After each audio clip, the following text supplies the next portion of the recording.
buruh hanya berdiri. Lebih sedikit saja masuk di APBDes itu artinya mencari bibit yang dan bantuan kuota. Oke. Apa yang telah dibuat oleh Dinas Pendidikan tiap tahun itu memang kesibukannya di awal musim tanam. Ya. Pasti.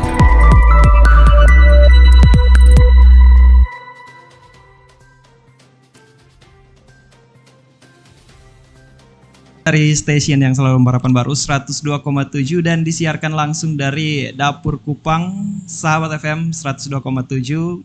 Kita dengan program Opsi Talk Show di pagi hari ini bersama dengan bintang tamu kita yang kita akan membicarakan topik yang lumayan hangat pagi hari ini terkait dengan pendidikan NTT, tantangan dan juga tuntutan digitalisasi. Dan buat sahabat bisa mengikuti program ini selama 1 jam ke depan dalam edisi Opsi Talk Show 14 April 2022, dan juga kita kedatangan tamu di pagi hari ini. Kita kedatangan tamu Ketua Umum BMPS NTT ya, Badan Musyawarah Perguruan Swasta Nusa Tenggara Timur, dan juga beliau merupakan Ketua Komisi 5 DPRD Provinsi Nusa Tenggara Timur tahun 2014 sampai tahun 2016 Pak ya. Oke, dan oleh karena itu kita sama bintang tamu kita di pagi hari ini Bapak Winston N. Rondo. Selamat pagi Pak. Pagi Bung Victor. Bagaimana pagi, kabarnya? Pendengar Radio Sahabat dan ya Opsi Network ya. Iya. Terima kasih, senang akhirnya diundang lagi oleh Radio Sahabat dan Opsi Network. Dulu kompak sekali, mungkin karena berlalunya waktu, pandemi dan lain-lain ya. Iya. Tapi again thanks buat kehormatan besar ini. Iya Pak. Gimana kabarnya Pak? Sehat, segar, ceria. Luar biasa. Kesibukannya sekarang Pak? Saya fokus 2 sebenarnya. Pertama, saya ngurusin sekolah swasta. Sekolah swasta. 2 tahun pandemi ini belum selesai juga.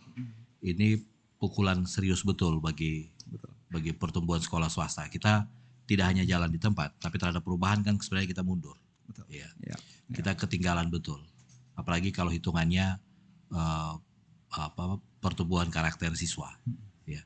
Kita tidak pernah ketemu, anak-anak tidak tatap muka. Mereka tidak punya respek, penghormatan, sikap etis. Ya. Itu BMPS. Dan yang kedua, saya mengurusi kegiatan-kegiatan sosial politik. Oke. Ya. Jadi itu sekarang jadi kesibukan Pak. Ya, terima kasih. Oke. Baik sahabat, kita akan berbincang lebih jauh bersama dengan Bapak Winston Rondo terkait dengan topik kita di pagi hari ini, pendidikan NTT dan juga tantangan dan tuntutan digitalisasi. Mungkin kita akan kupas secara tuntas juga tentang bagaimana peran BMPS NTT ini di masa pandemi ini, dan juga mungkin waktu sekarang dan juga planningnya ke depan nanti bagaimana kita akan bicarakan sebentar lagi. Dan oleh karena itu sahabat tetap stay tune di 102,7. Kembalikan pada Ros di studio. Silahkan Ros.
Oke baik, kita kembali berbincang dalam Opsi Talk Show bersama dengan Bapak Winston Rondo, Ketua Umum BMPS NTT dan juga Ketua Komisi 5 DPRD Provinsi NTT tahun 2014 sampai 2016. Dan dengan topik pendidikan NTT, tantangan dan juga tuntutan digitalisasi. Oke, kita mungkin akan memulainya dengan Bapak memberikan kepada kita gambaran secara umum mengenai pendidikan di NTT pada saat ini. Iya, terima kasih Victor. Saya memang tidak mengikuti perkembangan angka-angka APBD dan alokasi sektor pendidikan. Tadi saya masih tanya ke teman di Komisi 5 belum update. Tapi gambar besarnya kira-kira begini. Pendidikan NTT ini kan selalu nomor 2 atau nomor 3 dari belakang. Beruntung ada Papua Barat, sehingga kita nomor 32, 31, termasuk Human Development Index-nya, indeks pembangunan manusianya. Jadi kenapa dia bisa seperti itu potretnya? Karena kita punya menurut saya di DPR dulu biasa istilah ada paradoks pendidikan NTT. Kita punya problem pendidikan besar dan tinggi sekali, tapi politik anggaran kita yang membiayai implementasi sektor pendidikan sebagai usaha mencari solusinya justru rendah dan kecil sekali. Pada 2017, 2018 itu amanat undang-undang pendidikan kan 20% APBD harus untuk bidang pendidikan. 20%. Ya, kita kan 2017 itu 3%. Ya. Dan 2017 3% dan terus menurun. Ya. Sehingga kita bertanya serius. Kita semua teriak pendidikan kita bermasalah, raport merah gitu. Dulu ada UN juga selalu paling rendah, Human Development Index paling rendah, kompetensi guru paling rendah. Kita punya 40% guru yang hanya ijazah setara SMA. Kita punya 70% sekolah yang harus rehab ringan, rehab berat, ya. Dan kita dapat bonus tantangan 2 tahun COVID, ya. Kita malah tidak bisa kemana-mana, siswa harus belajar dari rumah. Nah, dari semua situasi ini ternyata komitmen pemerintah, khususnya lagi pemerintah daerah, untuk mengalokasikan anggaran, membiayai program, menggaji guru, membangun kesejahteraan guru, membiayai sekolah-sekolah yang perlu rehab, memfasilitasi proses belajar mengajar, itu justru makin kecil. Nah, kalau itu situasinya, terus bagaimana caranya kita bisa keluar dari situasi raport merah ini, situasi serius krisis pendidikan yang sedang kita hadapi. Dulu kami mendorong Dinas Pendidikan untuk bikin roadmap, bikin peta jalan, apa yang perlu kita lakukan untuk bisa keluar dari zona merah pendidikan ini. Ya. Betul, Mas Menteri di Jakarta sana teriak Merdeka Belajar, ada sekolah penggerak, guru penggerak. Kabarnya sudah episode ke-17, ada dia punya proses, dia punya Zoom, dia punya macam-macam. Tapi apa yang terjadi di kita nggak kemana-mana, kita jalan di tempat saja. Ya. Kita masih berputar pada persoalan yang paling mendasar, yaitu kesejahteraan guru. Kesejahteraan guru. Kita ribut besar, dan kemarin kami sempat bentuk forum peduli guru honorer karena sangat banyak guru kita yang tidak masuk dalam skema P3K. Tapi begitu masuk teriak lagi karena sekolah-sekolah swasta guru-guru terbaiknya lulus tidak lagi ditempatkan di sekolah swasta, ditarik ke sekolah negeri. Masalah baru lagi.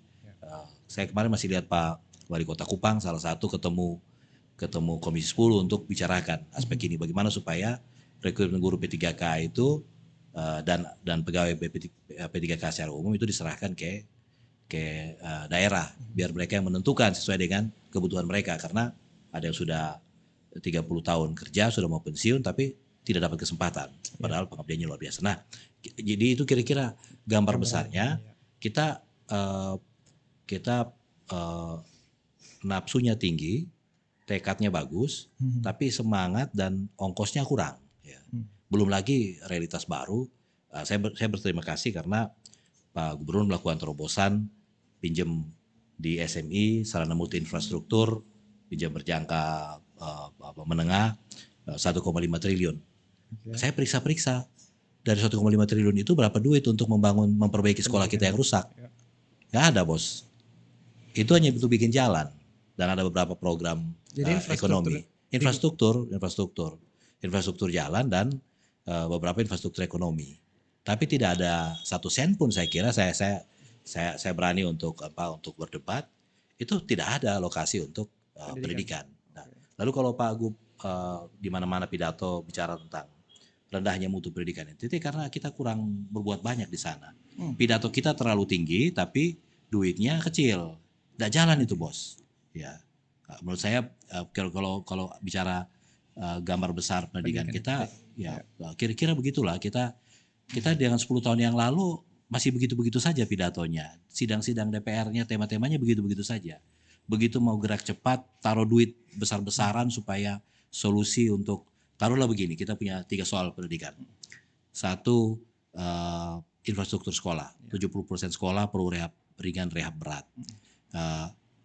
Itu tinggal dihitung, sangat mudah, lalu taruh duit di situ, selesai perkara. Yang kedua, kompetensi guru.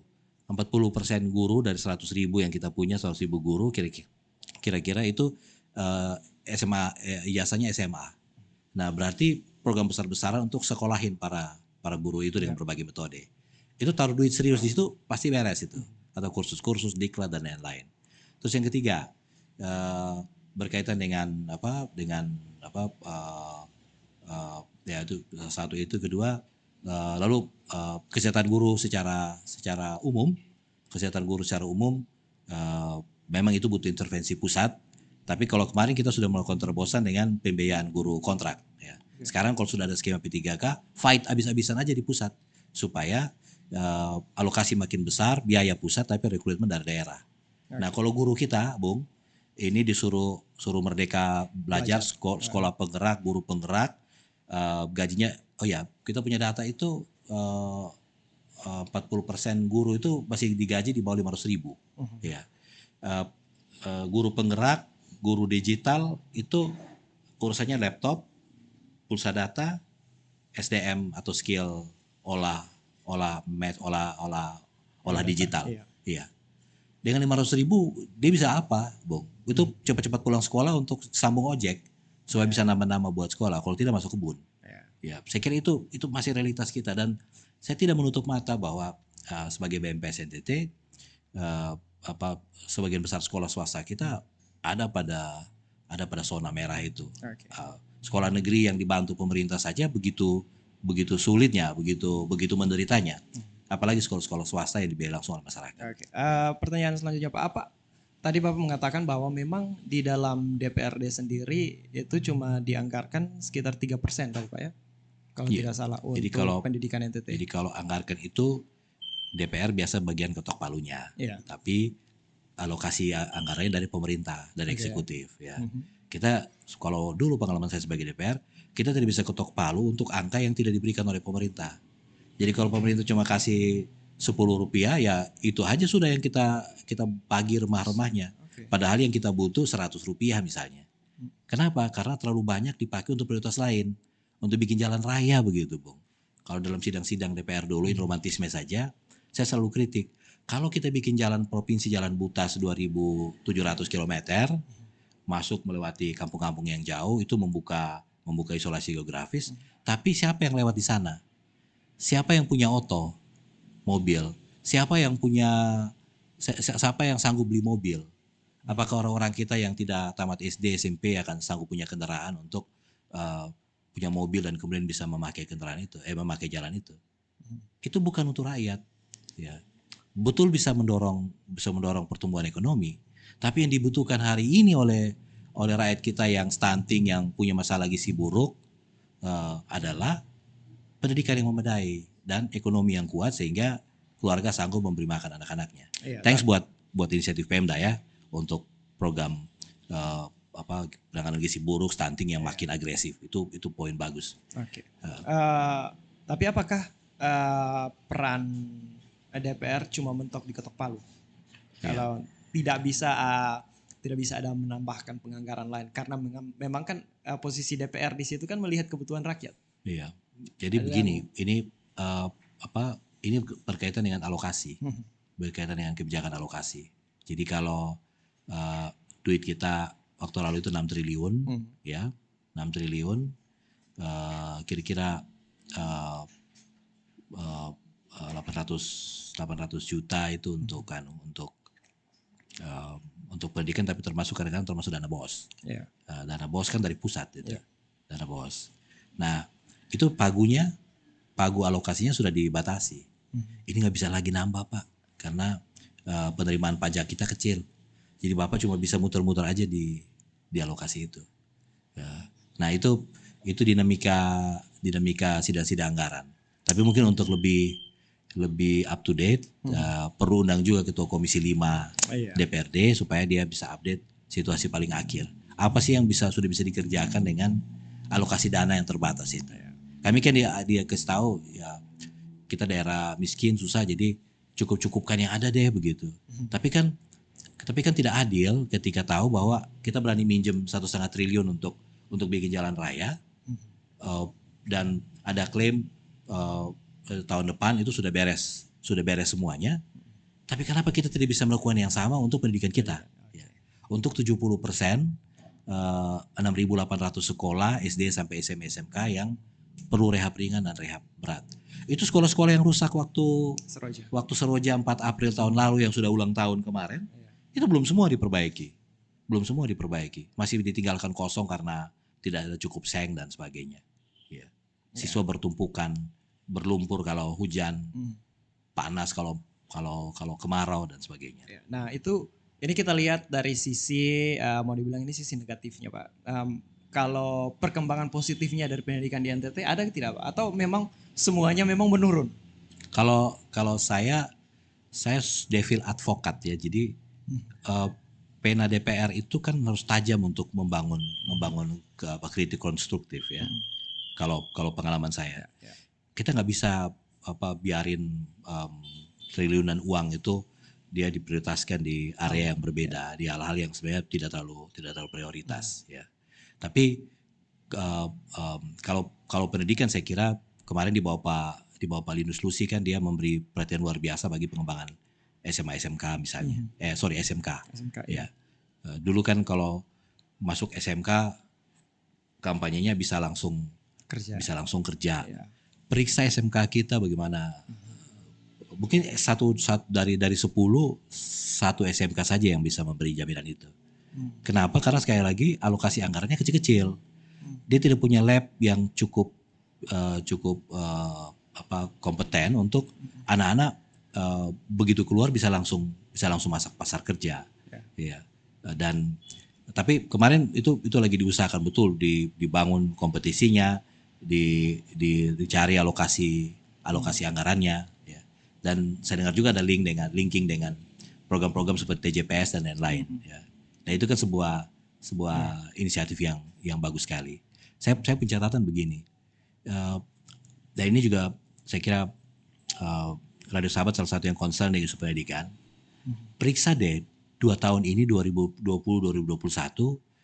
di mana posisi, bagaimana situasi kritis pendidikan kita. Ya. Tahun 2020 itu saya masih staf ahli Senator DPD RI Ibu Hilda Manafe, dan dia minta kumpulin kepala sekolah swasta dong, kita ngobrol. Saya kumpulin 80 kepala sekolah swasta kota dan Kabupaten Kupang. Ya. Pada waktu itu akhir 2020. Bapak dan Ibu, bagaimana pendidikan kita? Bapak ini serius nih, problem berat. Persoalannya pada karakter siswa. Anak-anak nggak pernah ketemu, tidak punya respect, tidak punya sikap etis. Sesuatu yang oleh sekolah swasta itu jadi cita rasa utamanya. Ya, saya baca di obor pembaruan tadi SD Ilipida, dia memfilosofikan pendidikannya sebagai Kristus yang rela mengorbankan diri untuk murid-muridnya, yang melakukan home visit. Keren itu. sekolah-sekolah sebagian besar sekolah terutama SD tidak punya HP, anak-anak juga masih sangat lemah dalam skill IT. Prosesnya macet betul itu pendidikannya. Hanya 1-2 kali 1 minggu mau jadi apa kita punya. Sudah tamat SD tidak bisa baca tulis. Itu yang terjadi kemarin produk dari pandemi kita. Ya. Udah perlu pasti lulus dan sebagainya. Nah, ini kan tambah sulit situasi kita, Bung. Jadi menurut saya tanpa harus kalau saya membangun kritik ini tidak bermaksud untuk bahwa kita gagal gagal total dan karena itu sudah mau kiamat, bukan begitu. Tapi di sini kesempatan untuk semua orang duduk bersama. Saya ingin harus ada sesuatu yang lebih konseptual. Yang dulu kami selalu bilang waktu di Komisi 5 DPR, peta jalan untuk pemulihan pendidikan kita, supaya kita tahu kita mau mulai dari mana dan hendak kemana, berbagi tugas dan perannya seperti apa, resources yang kita perlukan jumlahnya berapa, dan prioritas apa yang mau kita pakai untuk memenuhi tujuan itu. Nah, bicara tentang pendidikan di NTT tadi Pak juga menjelaskan tentang pemerintah yang kurang memperhatikan. Kira-kira itu alasan apa sehingga pemerintah kurang memperhatikan pendidikan di NTT ini dan lebih memprioritaskan ekonomi, infrastruktur jalan dan lain-lain? Iya, kalau ekonomi saya setuju ya, karena pandemi ini kan menghilangkan banyak sekali pekerjaan, ya, menutup lapangan kerja dan membuat keterpurukan ekonomi, krisis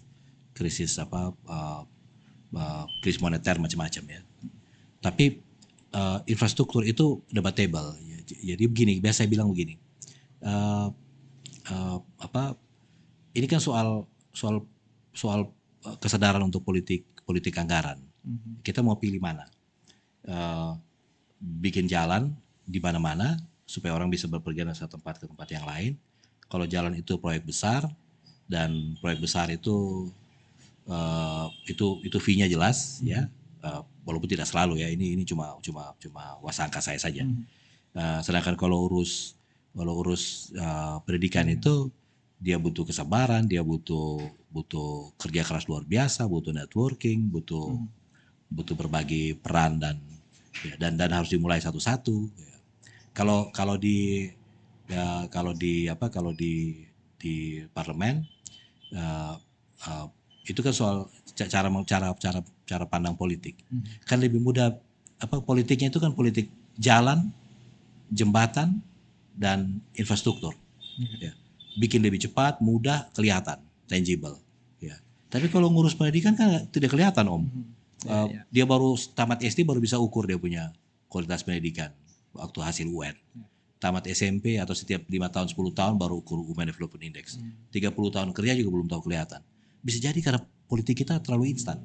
Mau yang langsung jadi kelihatan supaya rapor kepemimpinan jadi biru, jadi gampang dilihat. Akhirnya lupa yang prioritas untuk membangun masa depan warga. Nah, politik infrastruktur itu yang menurut saya sangat kuat gengnya itu di DPR. Kenapa? Karena kalau kita ke konstituen, jalan ini saya yang bikin loh. Ya. Daripada itu guru 10 saya yang kasih sekolah untuk pintar supaya ngajar murid-muridnya. Itu dampak politiknya kurang terasa itu. Satu hal tadi Pak mengatakan bahwa anggaran itu kan diusulkan dari pemerintah, kemudian diketok palu di DPR. Nah itu siapa yang kalau khusus untuk pendidikan itu, apakah itu dari Dinas P&K yang mengusulkan atau? Biasa kalau di pemerintah ada tim anggaran pemerintah daerah dipimpin oleh Sekda dan anggotanya kepala dinas. Ya, tim anggaran pemerintah, mereka yang susun. Karena ada rambu-rambunya dari Kementerian Dalam Negeri, Kementerian Keuangan, ini sekian persen, ini sekian persen. Ya. Semua terkhusus 2 tahun ini memang situasi sulit buat pemerintah. Karena dana-dana bantuan pusat itu kan ditarik semua atau dipotong. Karena membiayai pandemi. Kesehatan. Dan itu jadi pemaaf pemerintah. Ada istilah mungkin Bung sering dengar itu realokasi. Realokasi anggaran untuk COVID. Itu akhirnya ratusan miliar dialokasi untuk beli vaksin, beli bantuan beras macam-macam. Ya. Itu fine, itu situasi krisis. Tapi ketika ada pinjaman SMI secara multi infrastruktur sekian triliun, kenapa tidak ada untuk pendidikan? Oke. Iya. Ya. Nah, kira-kira ada tidak usulan dari BMPS sendiri untuk memperbaiki situasi ini atau dan usulan itu kepada siapa dan apakah sudah dilaksanakan atau belum? Dan bagaimana tanggapannya? Kami sebenarnya kalau hubungan BMPS dengan pemerintah, kita berterima kasih karena BMPS mendapatkan banyak perhatian dan dukungan pemerintah. Badan Musyawarah Perguruan Swasta ini kan salah satu misionnya adalah memperjuangkan kepentingan sekolah swasta itu setara di hadapan pemerintah. Jujur saja selama ini kebijakan pemerintah itu selalu berpihak pada sekolah negeri karena pikirnya sekolah pemerintah. Sehingga sekolah swasta yang urus anak NKRI ini dilupakan. Di NTT ini ada kira-kira 37%, ada 500.000 anak sekolah itu sekolah di sekolah swasta, termasuk Elipida ini. Tapi begitu pemerintah bantu sekolah, rehab sekolah atau sekolah baru, bantunya sekolah negeri. Pemerintah mau kasih sekolah diklat gurunya, yang dibantu guru sekolah negeri. Tapi ketika ukur UN, ukurnya semua, baik sekolah negeri maupun sekolah swasta. Ketika ukur Human Development Index, ukurnya semua, baik anak-anak atau produk pendidikan dari sekolah negeri maupun sekolah swasta. Sehingga mission BMPS adalah meminta pemerintah agar berlaku adil, sama rata terhadap sekolah-sekolah swasta maupun sekolah negeri maupun sekolah swasta. Nah, beberapa yang kita perjuangkan misalnya yang sering kita alami adalah satu, kalau PPDB penerimaan peserta didik baru itu mafia sekolahnya terlalu kuat. Semuanya di sekolah negeri buka kelas sebanyak-banyaknya sampai perpustakaan, ruang guru dipakai untuk ruang belajar. Sedangkan sekolah swasta tidak punya siswa. Ada yang sudah 3-4 tahun ini tidak punya cukup siswa untuk satu kelas. Itu pasti tutup itu. Pemerintah pusat bilang, Kementerian Pendidikan bilang kalau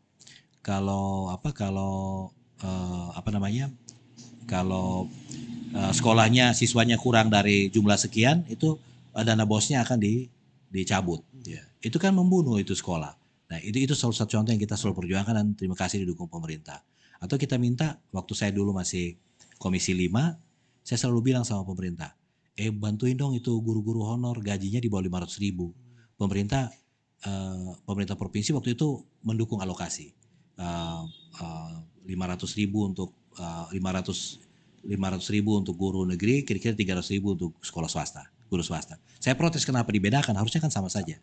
Tapi waktu itu sangat menolong Bung. Jadi dengan alokasi seperti itu, guru-guru kita merasa lega, dia bisa lebih fokus untuk mengajar daripada ngojek atau masuk kebun tanam jagung untuk tambahan pangan buat keluarga.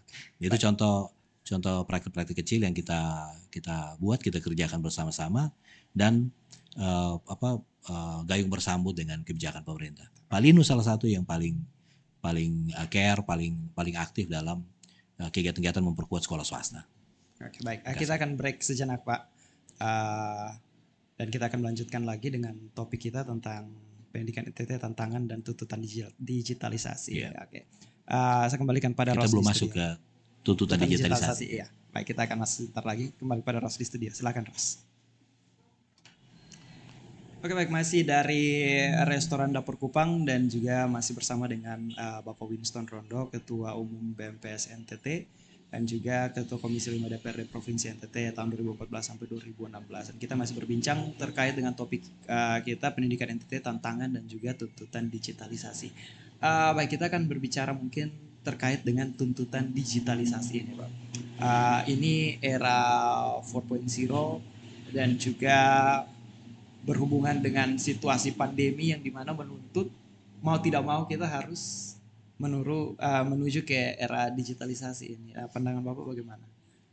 Tadi waktu dengan mobil dari Kupang ke Nel Baki, saya googling dan dapat satu tulisan bagus dari anggota DPR Komisi C dari Flores Timur.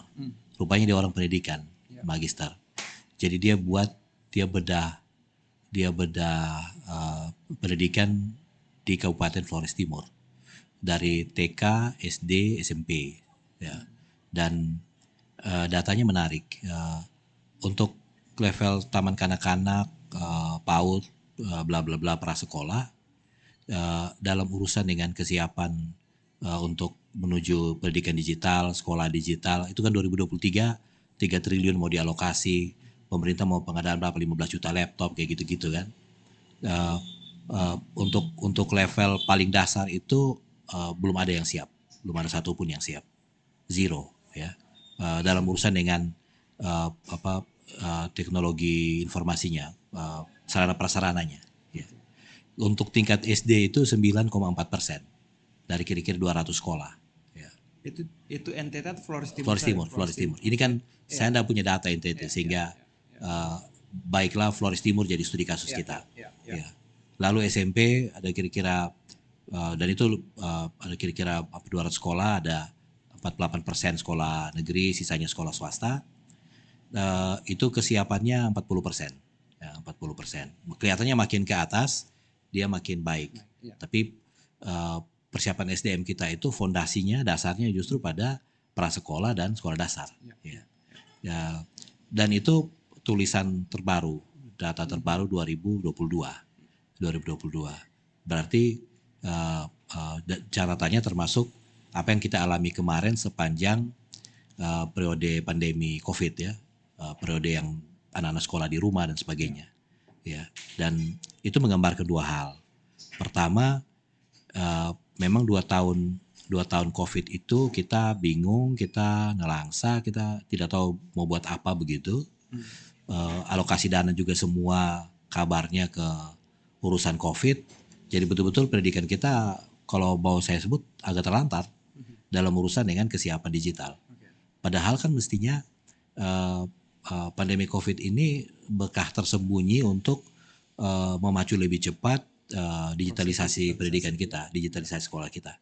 Karena kalau kita banding sebaliknya pada urusan agama misalnya, di gereja misalnya, itu lompatannya raksasa, giant jump ya. Jadi lompatan raksasa dan sekolah-sekolah gereja-gereja di banyak bagian itu sudah langsung punya unit digital, pelayanan KKR digital, pemuda digital, remaja digital. Sesuatu yang hampir dalam 1 malam dia berubah. Ya. Duitnya juga tidak besar-besar amat. Tapi kenapa kita tidak melakukannya cukup baik pada bidang pendidikan? Ya. Apakah mungkin karena kita merasa bahwa ini tanggung jawab pemerintah pusat?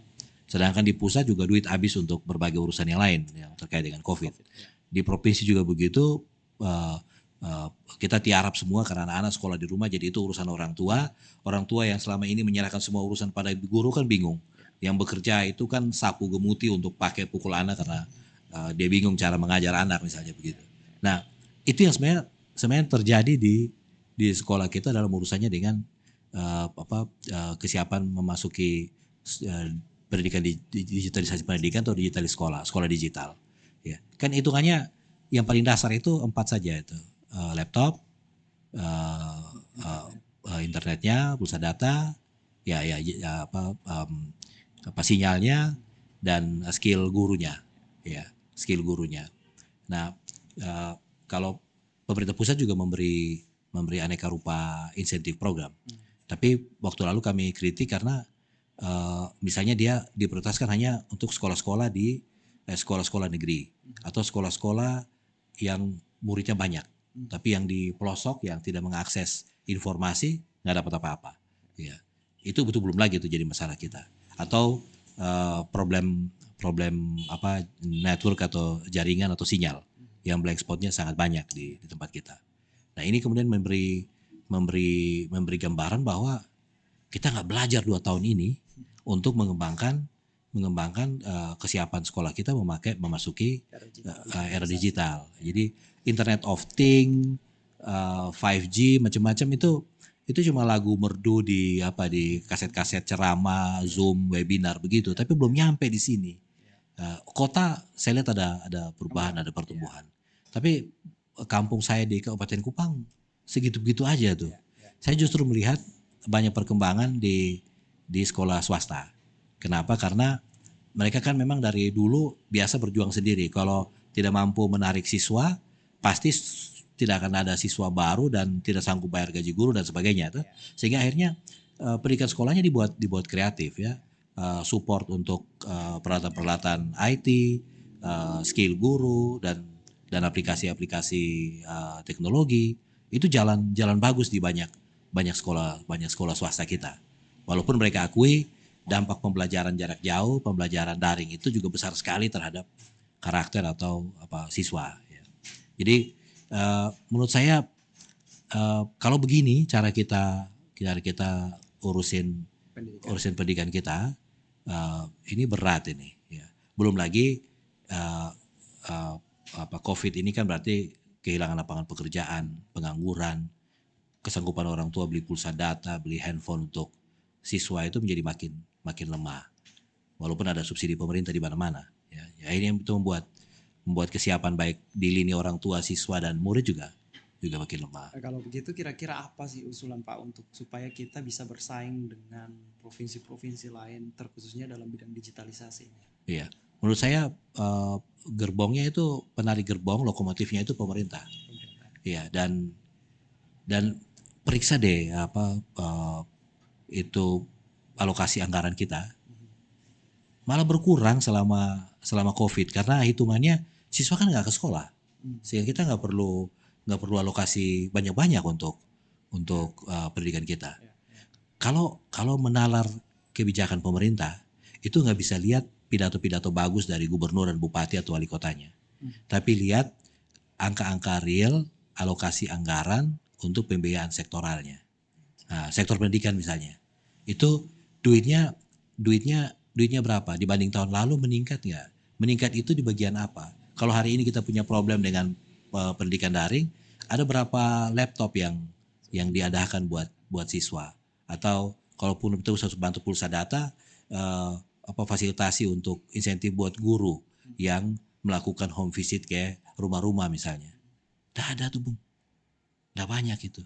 Jadi kalau saya begini, saya sebagai BMPS domain saya sekolah swasta, tapi sebagai mantan DPR yang mengerti kebijakan anggaran dan program, saya mendesaknya gampang aja, kasih tunjuk bahwa angkanya berubah, kasih tunjuk bahwa kita punya alokasi anggaran yang makin meningkat untuk pembiayaan program ya.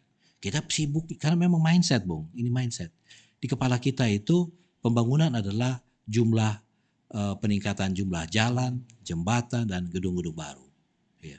Bukan peningkatan jumlah siswa, mutu pendidikan, pemulihan karena stunting dan macam-macam, atau peningkatan kesehatan. Padahal bisa tidak kita katakan kalau seandainya pemerintah memperhatikan infrastruktur, contohnya jalan, jembatan dan bangunan, tetapi kalau saya itu kan secara tidak langsung juga bisa saja membuka lapangan pekerjaan untuk masyarakat NTT sendiri, tapi kalau seandainya mereka juga punya SDM yang memadai. Nah kayak tadi Pak bilang, mindsetnya itu kalau seandainya diprioritaskan itu, tetapi lapangan pekerjaan itu dibuka untuk orang-orang yang punya SDM bagus dari luar. Dari luar Bung, ya kan? Ini era pasar bebas. Jadi kita buka pintu kandang kita untuk ternak orang lain masuk, ambil alih padang rumput kita. Ya. Sedangkan ternak kita sakit-sakitan di pojok kandang yang tidak bisa bergerak. Itu dia punya situasi. Sehingga menurut saya harus imbang itu. Pastikan SDM kita tumbuh bergerak sembari pertumbuhan ekonomi dibangun dengan perluasan sarana infrastruktur. Iya. Politiknya mesti politik yang lebih humanis gitu, investasi SDM menurut saya itu. Walaupun ini membuat seorang gubernur atau bupati wali kota tidak populer. Tidak populer. Ketika memperhatikan pendidikan. Iya, tidak populer karena dia tidak bisa sampaikan dengan bangga angka-angka pertumbuhan fisik begitu. Tapi sebenarnya dia punya investasi kemanusiaan yang luar biasa, investasi SDM. Oke. Nah, bicara tentang kita masih tentang digitalisasi ini Pak. Kita masih punya waktu berapa menit. Kira-kira apa yang perlu dilakukan untuk agar kita dapat bersaing dalam era digitalisasi ini? Karena kan mau dibilang sekarang segala sesuatu serba aplikasi. Segala sesuatu serba instan dan digital. Nah, kira-kira kalau saya punya 2-3 saran ya. Saya punya 2-3 saran. Pertama, satu tarikan napas, satu komando dengan kebijakan pendidikan nasional yang Mas Menteri lakukan. Merdeka Belajar, sekolah penggerak, guru penggerak, investasi habis-habisan supaya sekolah-sekolah kita semua bisa langsung menyahuti tantangan dan kebutuhan untuk masuk dalam arena sekolah penggerak dan guru penggerak. Ya. Itu tidak mudah loh, karena dia butuh banyak syarat dan kriteria. Persiapkan mereka. Kalau gurunya kurang skill, ada kurang sarana prasarana, lengkapi supaya mereka sanggup satu tarikan napas yang kebijakan nasional. Karena banyak duitnya di sana.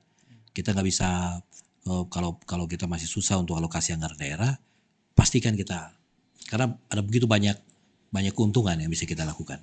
Saya baca tadi ada 3 triliun, 15 juta laptop. Wah, cakep nih, tapi tidak mudah itu langsung bagi-bagi. Hanya sekolah yang siap yang dialokasikan. Sekolah pendidikan, sekolah yang siap untuk digital itu yang bisa dapat. Ya, sehingga menurut saya konsolidasi semua sekolah-sekolah, periksa kebutuhannya, apa yang kurang itu diinvestasi oleh dinas pendidikan provinsi dan kabupaten kota, dikasih mereka untuk supaya satu tarikan napas itu. Saya pikir ini topik yang menarik, Pak. Ketika kita berbicara tentang beberapa bidang, terkhususnya dalam pendidikan ini, ada tadi Bapak katakan ada DPR, ada Komisi 5 yang membawahi pendidikan, kemudian juga tadi kan ada kepala dinas dari sisi pemerintahan, dan juga ada lembaga-lembaga kayak BMPS ini. Nah, boleh tidak kita ke depan kita undang tiga instansi ini untuk hadir bersama-sama dengan kita di sini? Iya, saya setuju sekali. Karena kalau saya bicara Komisi 5 itu untuk SMA SMK. Tapi kalau untuk level kabupaten itu SD SMP, itu Komisi 4 di DPRD Kabupaten. Okay. DPRD Kabupaten. Jadi kalau mau ini berarti kita ambil agenda provinsi, berarti Komisi 5 DPR, BMPS NTT, dan Kadis Pendidikan Provinsi. Iya. Supaya dia punya fokus pada urusan SMA SMK-nya. Jadi mau berkenan hadir kalau kita undang. Oh iya, tentu saja. Ini satu panggilan. Dan saya beberapa orang yang ngurusi pendidikan dulu, Pak Simon Petrus Manuk, Pak Linus Lusi, ada Ibu siapa namanya, Ibu Yo. Itu orang-orang tough, orang-orang tangguh yang dengan alokasi dana yang terbatas juga tetap mau berbuat sesuatu. Dan saya cuma sayang kok umurnya pendek begitu loh untuk tugas-tugas pendidikan itu. Padahal banyak inovasi-inovasi yang baik sekali. Tapi ya itu kan kebijakan politik. Ya. Oke. Pak, saya mau tanya sedikit tentang BMPS sebelum kita closing. BMPS ini, NTT ini, apakah punya pengurus di Kabupaten Kupang dan juga di Kota Kupang tersendiri, atau memang semuanya BMPS NTT itu sendiri? Kami memang didorong untuk memiliki BMPS di kabupaten kota, bahkan di anggaran dasar itu bisa sampai kecamatan. Sekarang kami dalam proses untuk pembentukan. Kita sudah punya di Belu, punya di Sumba Barat Daya, di Ngada, dan beberapa kabupaten lainnya. Kalau kota kita handle dari provinsi. Kabupaten ini yang mau kita dorong. Nah, di BMPS itu mission kami tadi saya cerita mengenai advokasi supaya kebijakan pendidikan itu merata, tapi di sisi lain juga kami mempromosikan mutu dari sekolah-sekolah swasta. Kita ingin agar NTT tetap bangga sama sekolah swasta. Karena sekolah swasta itu punya cita rasa yang khas. Bagaimana peningkatan spiritualnya, peningkatan keimanannya siswa, self-disiplinnya, itu bisa diperiksa, itu selalu ada. Kalau sekolah swasta atau sekolah Kristen tertentu itu sudah khas betul ya punya. Nah, itu yang kami ingin agar dipromosikan terus ya, supaya baik mutu guru, mutu siswa, dan ini berhubungan juga dengan bagaimana agar ekstensi sekolah-sekolah ini bisa tetap terjaga begitu. Dengan kami selalu melakukan kegiatan seperti festival-festival pendidikan untuk sekolah swasta, SMA, SMK, SD, SMP, supaya mereka kuat dan supaya banyak orang tertarik untuk masuk ke sekolah-sekolah swasta. Ya. Baik, buat sahabat, kita sudah sampai pada penghujung acara kita di pagi hari ini dalam Opsi Talk Show edisi pagi hari ini dengan topik pendidikan Nusa Tenggara Timur, tantangan dan juga tuntutan digitalisasi. Sebelum kita tutup acara ini, mungkin saya memberikan waktu kepada Pak Winston untuk memberikan closing statement-nya Oke. terkait dengan topik kita di pagi hari Ada- ini. Silakan. Pak. Terima kasih, Bung. Ada 2 atau 3 ya. Pertama, mindset para pengambil keputusan kita itu, kalau urusannya masih bangun jalan, jembatan dan gedung-gedung besar, dan tidak fokus pada investasi SDM, maka itu sungguhnya jadi problem utama pendidikan kita. Ya. Karena akan tercermin dari alokasi kebijakan anggaran strategisnya. Ya. Kita berharap agar 2 tahun pandemi ini memberi pelajaran untuk kita kembali refocusing. Itu bukan hanya soal COVID saja, tapi soal pemulihan pendidikan kita yang ada di zona merah. Ya. Investasi habis-habisan deh untuk kesiapan sekolah kita masuk dalam pendidikan digital, sekolah digital. Ya. Dan satu tarikan napas, satu komando dengan kebijakan-kebijakan pemerintah di pusat. Ya. Itu yang pertama. Yang kedua, memberi kebebasan, keleluasaan bagi sekolah-sekolah untuk mengembangkan sendiri habitus baru atau kebiasaan-kebiasaan yang baik untuk mengembangkan dirinya dalam tuntutan era digital. Kan sekolah kita punya karakter, punya ciri, punya pembeda yang kuat satu sama lain. Apalagi kalau di sekolah swasta. Nah, itu mesti didorong sekuat-kuatnya. Pemerintah berfungsi sebagai fasilitator yang adil juga, baik antara sekolah negeri maupun sekolah-sekolah swasta. Ya. Saya kira itu 2 catatan saya. Kita ini panggilan yang tidak terelakkan, karena kalau kita tidak urus pendidikan itu investasi. Ya. Kita mungkin tidak menikmati hasilnya sekarang, tapi anak cucu kita akan mencatat dengan tinta emas bahwa pemimpinnya dahulu itu telah berbuat sesuatu yang istimewa bagi anak cucunya sendiri. Saya kira pemimpin kita sekarang harus punya cara pandang begitu. Terima kasih. Oke, baik. Terima kasih Pak Winston untuk kesempatan waktu dan kesempatan untuk hadir di bersama-sama terima kasih. dengan Radio Sahabat FM di sini dan juga dengan Opsi Talk Show. Kita dari Opsi Talk Show dan juga dari Sahabat FM, kita berharap semoga ke depan kita bisa mengundang kembali Bapak Winston bersama dengan mungkin Kepala Dinas Pendidikan Provinsi Nusa Tenggara Timur dan juga mungkin dari Komisi 5 DPRD Provinsi, untuk kita bisa bersama-sama berbincang khususnya untuk bagaimana memajukan pendidikan di NTT ini. Oke, baik sahabat, demikian perbincangan kita di Opsi Talk Show edisi 14 April 2022 dengan topik pendidikan Nusa Tenggara Timur, tantangan dan tuntutan digitalisasi. Dan akhir kata, saya Victor Misa, live dari Restoran Dapur Kupang, undur diri dari Ruang Dengar Sahabat. Selamat pagi, selamat beraktivitas, dan kabar baik menyertai kita semua. Terima kasih.